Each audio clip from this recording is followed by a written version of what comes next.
Alrighty, so I still have a metric ton of work to do, but I'm happy with the progress that was made today, and I thought I'd just kinda,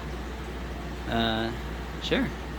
But, I mean, one of my major constraints right now is that I'm trying to build, so this is a massive 75-inch by 40-inch stand that's 50 inches tall, so it is significantly large. But my issue is I've got this giant grow station that's right next to it, and all my lights are set up like in specific places. So like, I definitely need to migrate some things in order to make this easier on myself. But that's been an issue in itself. But I digress. So I'm excited about my recent accomplishments are. Well, one, I moved this thing by myself. I had to build an entire. It's actually down there. It's underneath it. It's got wheels and a rack system, so I use that to cart it around, pull it up the stairs, and try to get it cleaned out. This thing used to belong, it's an older tank that I had. I don't know, I've had it for probably 8-9 years. I used to raise electric vehicle cars in it. It was never drilled. It's like why you still see some water lines. Like I've had some hard times getting some of it completely spot clean, but so yeah, but anyways, so then I ended up drilling it to install one of these Eclipse overflow boxes, which that drilling was successful. That's awesome. I'm super happy about it. I like these because their profile is super small. Like, look at that. It's basically the width of my finger. Keeps the water level insanely high, like basically like about a half an inch underneath the rims level. So you get, the maximum potential of your water height plus for the big guys that I keep, flower horns and stuff, for like dudes like him over there, the Midas. Hey, what up, buddy? He's a good boy. He's just staring me down. He's the one that feeds that flood basin system. I've got aqua fish growing in there, plants, aquatic plants. Let's try to speak English here, but anyways. So yeah, so I've got that finally drilled and installed, which I'm happy about, and I'm starting to plumb this. So basically what this is because this system is going to feed it's an aquaponic grow system. I'm going to try to grow tomatoes throughout the winter and canopy them. So I'm going to, basically try to grow. You get this huge canvas of foliage going that's like, 4 foot by 4 foot. You get tons of tomatoes off of it. So the way it's going to work is like this back line right here, I'm sure you can see, has a bulkhead. So that thing's going to sit over there to the right of the tank. The water is going to, out of its flow system, get fed to these, give nutrient to the plants, and then it drains out these bottom lines and returns back to that sump down beneath for filtration. So that's what this is ultimately, this whole system's for. Because of that and plants and all that, I need to go cold water, so I'm probably going to raise koi here. I've actually worked out a deal with my local pet store. They sell koi every season. They clear house of them in the winter. Nobody wants to buy them. I live in Michigan. There's no interest in them in the winter. So they've got like 50 to get rid of. He's actually just going to give them to me for free. Let me raise them over the winter.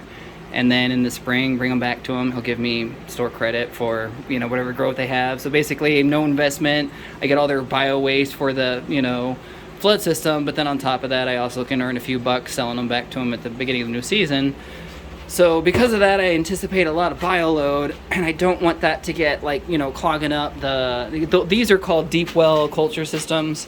So like you can't really see, but so these basket systems that your root system will grow down through. You feed it like a biomedia, and then the new water comes in through that pipe. It exits out that pipe. So it's just always feeding the root system. You feed them, oxidize the roots and all that. So that's how this part works, but I don't want a bunch of bio waste to get stuck in there. So what's going to happen is when it overflows into this box, it comes into here, and this is a, sorry, I'm trying to watch what I'm doing through the camera, but this is actually a sediment filter. So in here you've got this bell that, remove that. So the water comes out of the tank, and then it comes down in here, and it forces it upwards. And between that and this bell that kind of contains that water flow into the center, it goes up and loses its momentum and settles back down. And when that occurs, the fish waste doesn't have the momentum to get back up, where water will, because water likes to meet its level, will eventually rise back up and go over the top. So the theory is that all your poop will end up down in here, and all the water can flow out, so it'll help protect a lot of that physical media from getting into those grow beds. And then on top of that, down here, you know, once it leaves this system, I haven't drilled the line yet because I'm still trying to do all the measurements, but it'll go into this dual system here where it feeds into two 6-inch, you know, filter socks and go through lava media and so on and so forth. So there'll be plenty of other filtration to stop that as well. I'm going to put, you know, filter flosses in this chamber here and stuff like that. So I'm really going to try to polish the water before it goes to my plant grow situation. But yeah, so this is the progress so far. It's just been baby steps, man. Like, I know it sounds weird, but I've been trying to build this thing on my own, and like everything has just been a challenge. Like trying to build a stand that's, you know, almost 7 feet tall in the small space was difficult. Like I had to keep standing it up vertically and twisting it around so you get the screws to the other side, because I can't do it the way it's sitting. It's up against the wall. So I had to do some stupid, complicated ways to assemble this where it is. But the ultimate goal is I need to move this table over a few feet. So like this rhododendron, God, that was from the damage. He used to live in here and he was thriving, and he had like 80 times these leaves. But when I tried to transplant him into soil to move him upstairs, he took a massive suffering and lost almost all of his leaves, and that was the last one that finally his root system started to adapt, and the necropsy stopped. But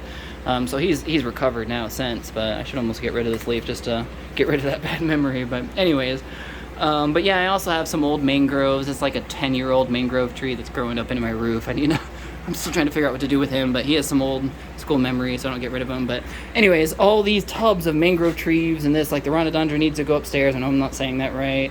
The mangrove, I need to figure out how to transplant him. That other tub, I think I'm just going to call it a wash. I tried to do something recently and I damaged them. They're not looking too good. So all these guys can go away, and then this table can move 2-3 feet this way, and then I'll actually have proper like walking space here and to be able to manage this tank and stuff. But yeah, some of the things I'm not that thrilled about is like when I built this, dude, this is a 50-inch tall stand. I thought that'd be high enough, but my God, that is a really big stump. I didn't realize it. I mean, I knew it was big, but it's not until you put it in its place that you see that. So like the space right here, you know, if I'm taking that sock filter and trying to pull it out, that's a 6-inch sock. Like that's gonna be really hard. I'm gonna break up a lot of debris in there. So that's gonna be a constant problem. Probably what I'll end up doing is replacing these 6 legs with, you know, an even taller leg, like bring it up to like the 60-inch mark, and it'll basically make this like head height, the tank. But it's actually kind of nice. Funny enough, I have another system that's up that high, and having the fish up at your like viewing level is kind of cool, and it just makes it easier to manage, because this right here is kind of like an educational system. I want to try to learn how to aquaculture, and this will teach me some of the, you know, the pitfalls. Like, you know, some of the things I'm trying to figure out right now is you obviously you've got your nitrates and stuff, but plants need phosphorus, magnesium, other growing minerals, and you know, so I'm trying to figure out, like, I know the fish are capable of introducing some of those. Like, how do you what do you call that, subsidize those missing minerals or deficient minerals, and with what, you know, what's organic, what won't hurt the fish that I can put in there, and so on and so forth. So it's just, I don't know. I've just been pursuing this for shits and giggles. It's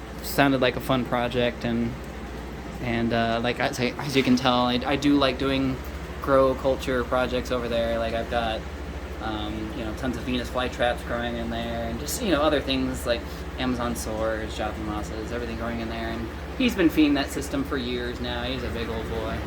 Aren't you handsome? He's just like, what are you doing over here, man? You've been here all afternoon, freaking me out. He's keeping a close eye on me. He's waiting for me to take my leave. So anyways, thanks for checking it out. Yeah, I appreciate it.